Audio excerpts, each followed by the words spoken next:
Assalamualaikum warahmatullahi wabarakatuh. Bapak Ibu Saudara sekalian, saya sekarang sudah berada di Labuh Baru, di lampu merah Jalan Durian. Sudah mendekati Masjid Silaturahmi di Jalan Serayu, di mana kita akan melakukan khutbah Jumat sebentar lagi. Sekarang sudah pukul 11.25. Sedangkan waktu Jumat masuk jam 12:15. Nah, masih ada waktu kita, mudah-mudahan tidak ada halangan. Semoga Allah meridhai kita semua. Judul khutbahnya adalah muhasabah akhir tahun. Nah, muhasabah itu dalam skala nasional banyaknya terjadi kerusuhan-kerusuhan massal seperti di Rempang, di PIK 2, dan banyak kerusuhan lain dan premanisme. Banyaknya preman-preman di Tanah Abang, di Lampung, dan beberapa daerah lainnya di mana ekonomi sulit. Maka para preman yang pengangguran, mereka meminta isi badannya dengan ilmu dari para dukun, dan mereka menguasai pasar-pasar dan meminta uang dengan secara paksa dengan alasan uang keamanan. Tidak sedikit pula begal-begal di pinggir jalan-jalan tertentu, katanya ini adalah wilayah kami. Kami yang menguasainya, harus bayar. Bayarnya itu tidak kepalang tanggung. Mobil dimintanya di atas dari 500.000. Kalau Honda dimintanya di atas 300.000. Dan bermacam-macam variasi lainnya, yang intinya mereka menggunakan kekerasan. Begal. Nah, ada juga satu-satu yang tertangkap oleh Intel yang menyamar sebagai masyarakat biasa yang kesasar jalannya tempat yang dikuasai oleh para begal. Masya Allah, kenapa ini terjadi? Karena bantuan para dukun. Yang keduanya karena suasana perekonomian semakin susah. Usaha-usaha yang mereka lakukan itu tidak berhasil. Yang ketiganya memang kepribadiannya itu tidak beriman. Kepribadiannya kepribadian yang kasar, tidak taat beragama. Akhirnya dia tinggalkan apa yang diperintahkan oleh agama, dia buat sendiri, bahkan bertentangan dengan ajaran agama. Allahu Akbar, Allahu Akbar, Allahu Akbar, walillahil hamd. Nah, begal-begal dalam bidang kendaraan banyak. Nah, tidak pula sedikit begal-begal dalam bidang pemerintahan, dalam bidang administrasi negara, mengurus naik pangkat.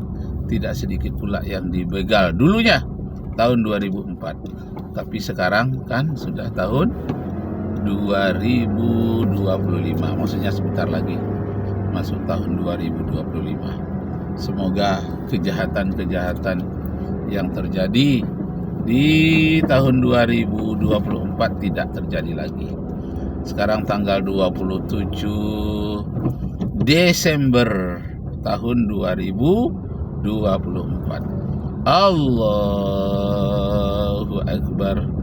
Ada seorang keturunan Tionghoa Cina datang ke rumah saya, menyatakan, "Pak, masih ada kamar yang kosong?" "Oh, di atas ada." "Kenapa?" "Mau menyewa, Pak, saya dari kampung." "Saya mau alap, Pak." "Oh, nampaklah matanya sipit, kulitnya putih, orangnya kecil mungil." "Nah, sudah bisa baca Iqra?" saya katakan. "Oh, sikit-sikit, Pak." Nah, saya tanyakan, "Kenapa Anda memilih Islam?" "Iya, waktu saya sekolah, saya mendengar informasi tentang bagaimana di alam kubur.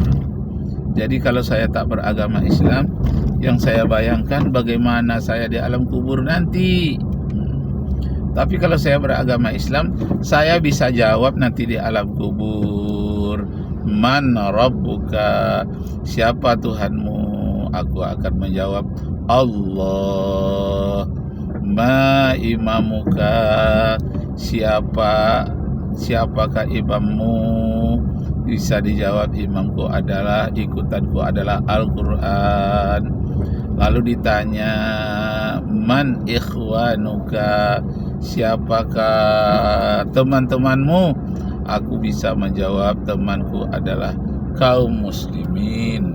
Nah, jadi katanya, Pak, saya takut sekali kalau meninggal nanti di alam kubur kan sendirian, tak bisa menjawab apa-apa. Dengan saya masuk Islam, saya diajarkan bagaimana menjawabnya, bahkan akan didoakan oleh kaum muslimin muslimat agar mudah menjawab di alam kubur. Aku ingin selamat di alam berikutnya. Aku tidak ingin hanya selamat di alam dunia ini, karena dunia ini hanya sementara. Masya Allah, itu sebab hidayah bagi dia. Hanya sedikit saja masalah di alam barzah nanti. Kalau saya nanti mati bagaimana katanya. Itulah penyebab dia masuk Islam. Allahu Akbar. Ceritanya tidak panjang lebar, singkat saja. Akhirnya dia ceritakan kepada ayah dan ibunya, termasuk ayah dan ibu angkatnya. Dia ceritakan bahwa dia masuk Islam. Lalu mendapat tantangan maksudnya. Dapat tantangan dari saudara-saudaranya, ayah ibunya, ibu angkatnya, ayah angkatnya dapat tantangan. Nah, ketika dapat tantangan itu, dia mampu menguraikan bagaimana keseriusannya, bukan bermain-main. Nah, akhirnya lama-kelamaan diakui, dan dia tidak diberikan lagi masakan yang tidak sesuai dengan ajaran Islam. Dibedakan, Masya Allah. Allahu Akbar, Allahu Akbar, Allahu Akbar. La ilaha illallah, wallahu akbar, Allahu Akbar, walillahil hamd.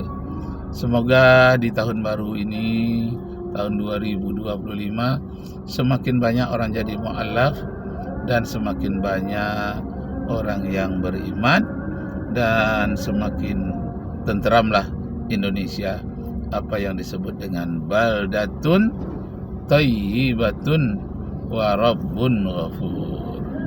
Negeri atau negara yang aman sentosa di bawah lindungan Allah Subhanahu wa taala. Allahu Akbar, Allahu Akbar, Allahu Akbar.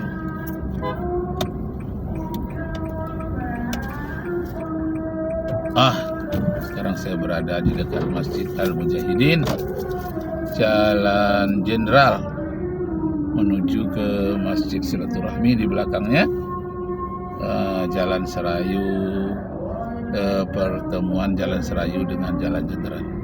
Allahu Akbar, Allahu Akbar, walillahil hamd.